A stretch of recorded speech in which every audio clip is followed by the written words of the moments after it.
આજે નેક્સ્ટ સવાલ આવી રહ્યો છે રાજેશ ગમિતનો છે. લોંગ ટર્મ માટે કોઈ રોકાણમાં કોઈ કાઉન્ટરમાં રોકાણ કરવું હોય, નીરવજી કોઈ તમે આઈડેન્ટિફાઈ કર્યા છે અહીંયા રોકાણ કરી શકાય?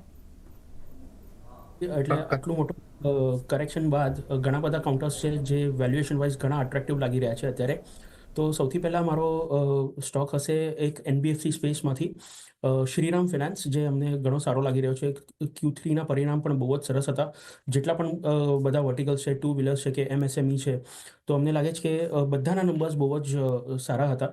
સો એ પ્રમાણે અમને એક વર્ષનો વ્યૂથી લાગે છે કે 20%નો તમને એક અપસાઇડ જોવા મળી શકે છે. ઇનફેક્ટ તમે આ પર્ટિક્યુલર કરેક્શનમાં પણ જોશો તો આ પર્ટિક્યુલર સ્ટોક ઓછો કરેક્ટ થયો છે. સો આમાં તમે ડેફિનેટલી નિવેશ કરી શકો છો. બીજો મારો પિક હશે મારુતિ ઇન્ડસ્ટ્રીઝ, ઓટોમોબાઈલ સ્પેસમાંથી.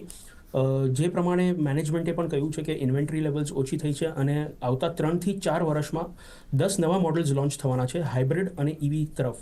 તો અમને લાગે છે કે અગેન તમે અગર આ પર્ટિક્યુલર કરેક્શન જુઓ તો એક ઓછા લેવલથી આ કરેક્ટ થયો છે, because the positives were much better.